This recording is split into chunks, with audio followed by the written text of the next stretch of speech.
This program was first broadcast on Canterbury's access media station, Plains FM, and was made with the assistance of New Zealand On Air.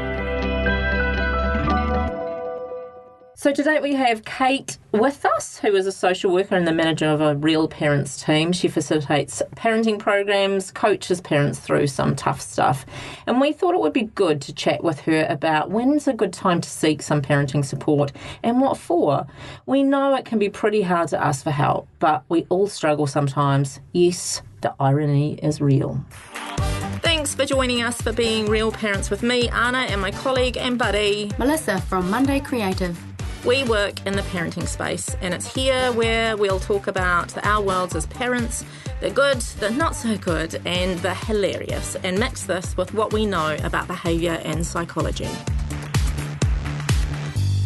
So we've got Kate with us today in the studio, and she works as part of Real Parents. She actually manages Real Parents, to be fair.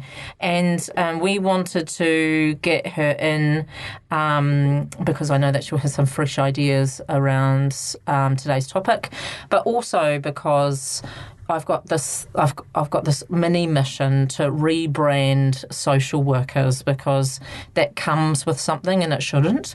So that's the reason that she's here with us as well.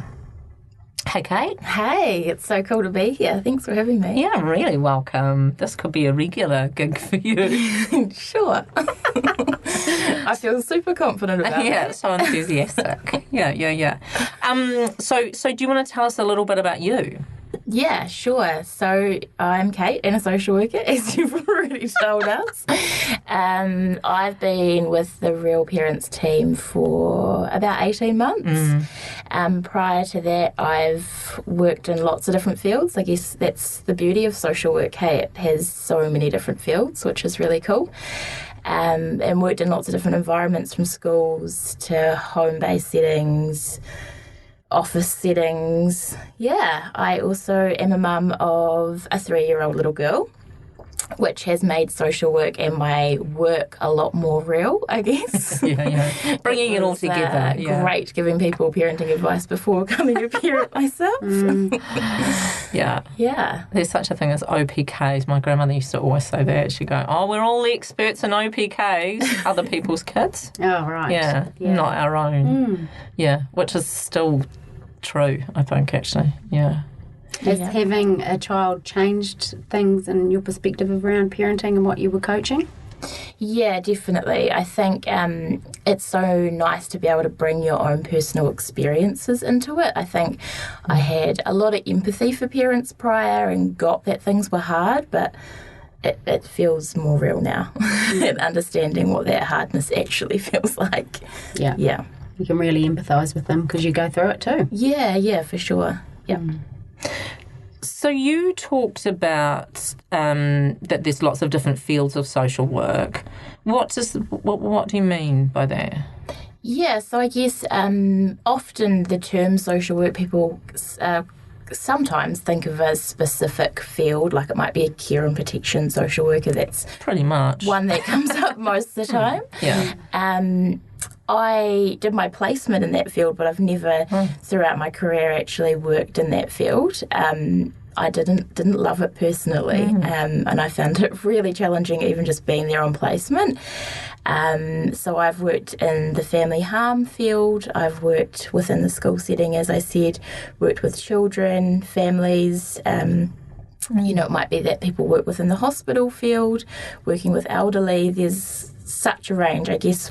People are so diverse, and there's so many stages of life, and throughout that there's often, the option to see a social worker throughout that. Yeah.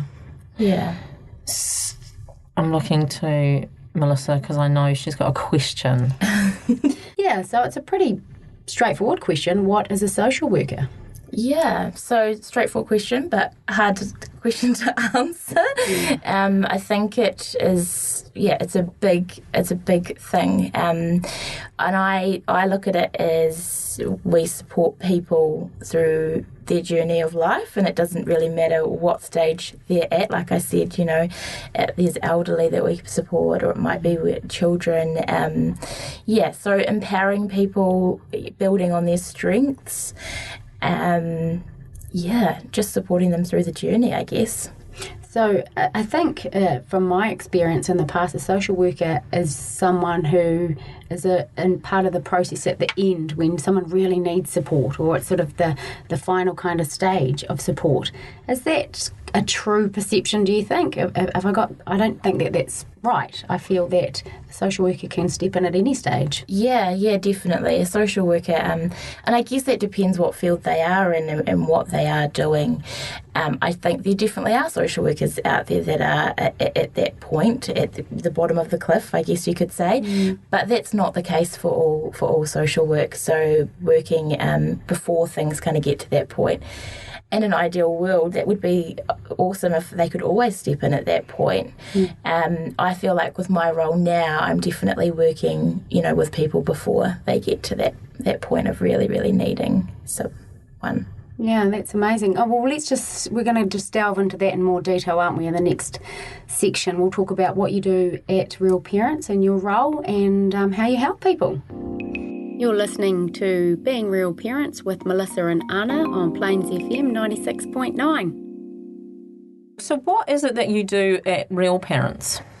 Yeah, so I guess there's lots of different parts to my role. I manage, I like to more say that I support the awesome team that facilitate Incredible Years. So, helping them out with whatever they need to run those programs. I also facilitate Incredible Years myself, and I do lots of admin-y kind of responding to people type jobs, which is really cool. It's always great when people reach out and that first kind of contact of chatting to them. And then I do some parent coaching as well, one-on-one with parents. Cool. So Incredible Years is a parenting program, and we've done a previous poddy on that actually, and what that's all about. And then we also have the parent coaching, and you're a proactive coach in that. Tell me about the types of parents that you work with. Like, is there I'm just trying to think about if I was to come to parenting, when would I choose a parenting course over heading for coaching? Yeah, so I guess I work with so many different types of parents and in so many different places within their parenting journey. So for some it might be that they're just struggling with one kind of behaviour, or it might be that they're just wanting some more strategies and things are going okay, but they're just like some more tools to their toolbox. Yeah. And I guess for parents, it's kind of knowing that both options are there, that you could be part of a group or you could be one-on-one, and what that feels like for you, whether you'd like to be a part of a group setting or whether you'd like to do that one-on-one. Often with parents one-on-one, it's just that they might have fewer sessions. So Incredible Years is obviously quite a long program, and it might be that they just want to see someone a few times. Yeah.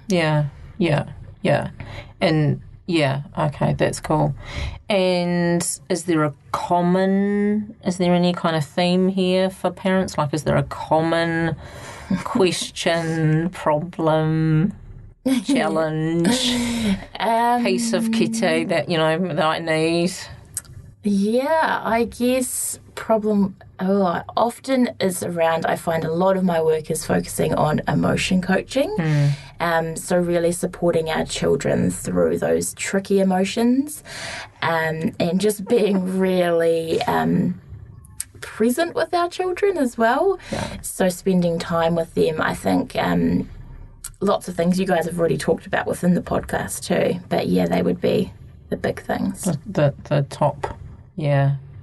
We talk about the parenting styles and the what age groups do you also work with, that you prefer to work with, or not prefer to work with, but do you have toddlers, primary, teens, you work with all the age groups? But you can be honest if there is a preference. All the age groups. I don't really have a preference as such. I think probably primary is the main age group that I've been working with parents. There's a demand there. Yeah. If I came to you, what generally am I going to get from that? You're going to you give me some tools and strategies.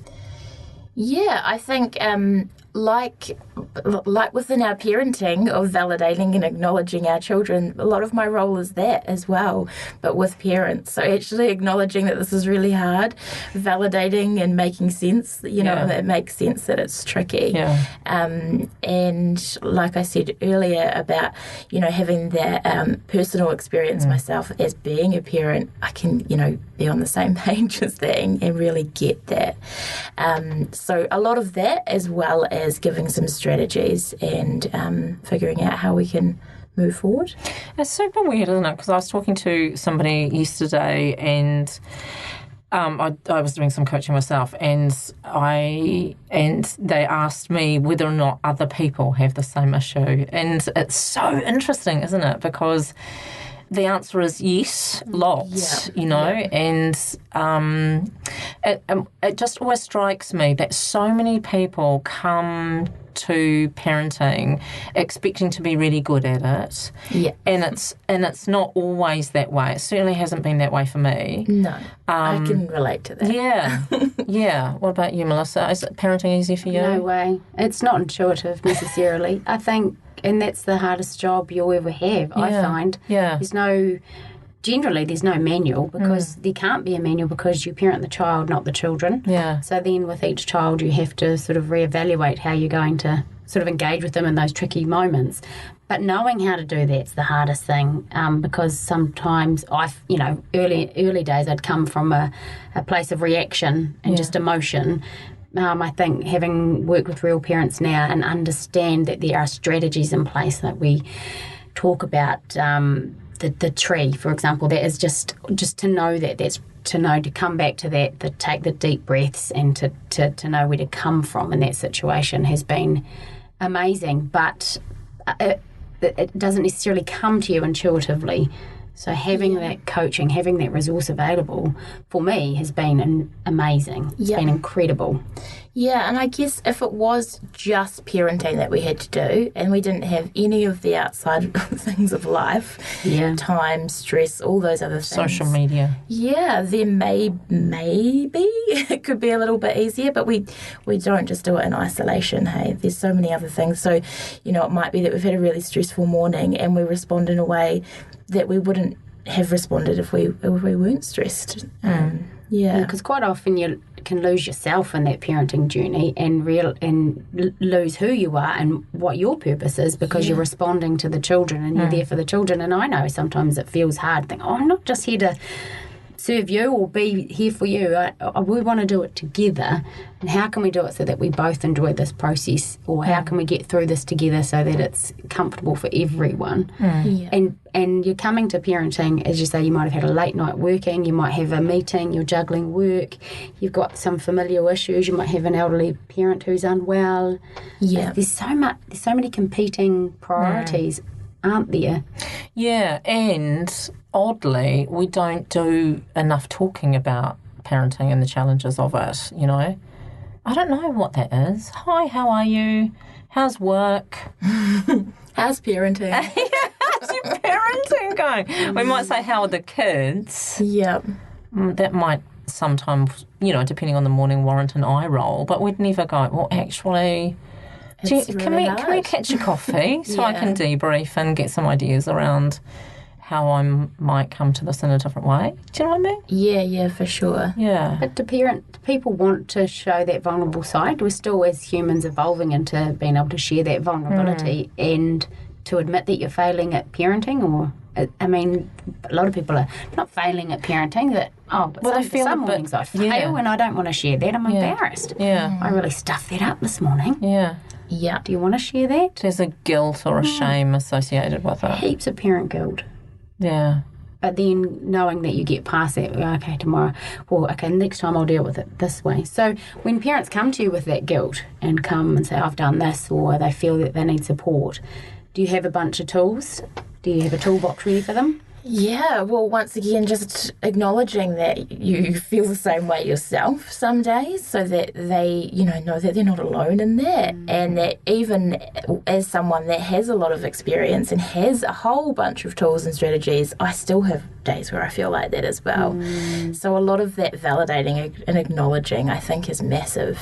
Just knowing that it's okay to feel that way, and to know that you're human. You know, we're all human. We're all figuring it out. So it is really okay to feel like that.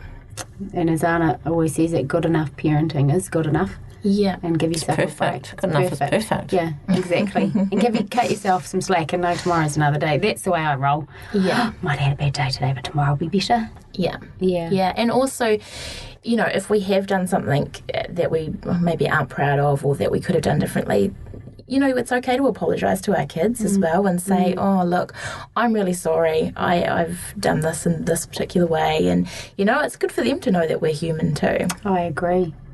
I think a big thing for me is that getting support around parenting and parent coaching isn't a reflection on you. It's not a failure.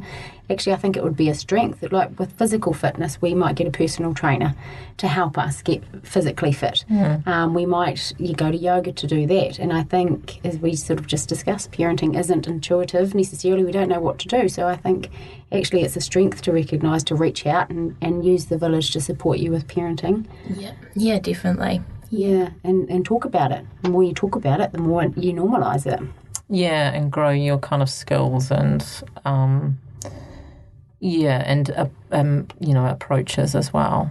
Yeah, that's interesting that you talk about it like that. We do go for support in many other different realms of our life, but not necessarily parenting. Yeah, until it gets to a point where we think we are losing our head. Yeah, and it doesn't have to be like that at all. Yeah. You be proactive in your approach to parenting like you would with your job. You get CPD, continuing professional development, or you do training on the job with your work, don't you? Yeah. Yeah, but with parenting, we're supposed to slog on, find the answers through social media. Yeah, and just know what to do. Oh, no, yeah, it's meant to be you should just know. Natural. We were born with it. So if someone's listening to this now, Kate, and they sort of relate to what we're saying, how can they get in touch with you, or what's the first step to reaching out and organising this? Yeah, so a good place would be to check out our website that has lots of information about our services and has all the contact details of, you know, you can fill in an online form and get in touch with us. And can they contact you for any parenting challenge? Yeah, for sure. People contact us for so many different reasons. So, yeah, it might be that you just flick us through an email and have a little chat around what's happening, and then we can sort out a coaching time from there. Yeah. And we find that 3 coaching sessions works the most magic, don't we? Yeah, yes. So we do have a package of 3 coaching sessions, and people do seem to find that's really, really helpful having those 3 sessions. Yeah, agreed. And you can book those whenever you want to, like if it's monthly or weekly or whatever you want. Yeah. Some people kind of do fortnightly. Some people spread that out further. Yeah, that's kind of, it feels like we've been doing this long enough now that 3 seems to be that magic number. And that's how we came to that. Yeah, and sometimes people will have the 3, go away for a bit, and then maybe even come back for another 3 down the track. Yeah, cool. Are they in person, or do you offer them over Zoom and telephone as well? Yeah, so in person or on Zoom. I've worked with parents throughout New Zealand, so not just in Christchurch. So that's obviously been via Zoom. So both options. And sometimes with kids. So sometimes I've met with parents first, and then I might have had a session with the child as well. Yeah. I know Felicity likes to work with the children alongside the parents as well, which I think is a beautiful thing. So Felicity is a member of the team? Yeah. So we've got a few coaches on board, and if you have a look again at our website and go to the Real Parents crew, you'll see us all there, and and who it might be that, you know, who it is that you might want to work with. And do you cross over? So it might be with you with parents, and then you can also cross over and work with a couple of the people in the team if need be? Or have we had that? I don't know if we've had that. No, we haven't. But I want to build a relationship. I guess it could happen. There's nothing that would stop that from happening. But yeah, it's usually that there's been one consistent coach. I suppose because it's such a personal joint journey, which is why, again, you know, we have that kind of shame around it, that we don't talk about it so much. And so it's nice to be able to track with one person who's heard that story and is with you on it, with you on that journey. Yeah. But we might have people that do one of our programs and then come through into coaching with, either one of those facilitators or I've had that. Yeah. It's nice to know you can build the relationship with someone, but then there's a lot of resources within the organisation that can support you in other areas too. Yeah. That's what you guys offer. Yeah, that's true. And constantly building on that as well. So, looking at some other online offers too. Yeah. Well, that's exciting. It is. So for our top tips, our 3 top tips from Kate, we've got reach out and know that you don't need a massive issue to do that. So if you want to get some new tips in parenting, if you want to, solve that ongoing challenge that keeps coming up, then, please just come and talk to us about that. We'd love that. And number 2 is just like you invest in a coach elsewhere in your life, be it for your fitness, be it for your business, this is something that you can also invest in terms of your parenting. And it makes sense too as well. And number 3, no matter what the age of your kids or what stage you're at in your parenting, we're here and we get it. No shame, no judgment. We heard it all before and often been there too. And for anything we referred to today, you can listen back on previous episodes of our podcast. You can head over to the Plains FM website and search for Being Real Parents, or you can download them actually on Spotify and iTunes. Use the search term Being Real Parents. Super. Thanks for joining us today. We hope you've learned that while parenting is challenging sometimes, that's totally normal. It's been fun having you with us. Keep being amazing. Bye.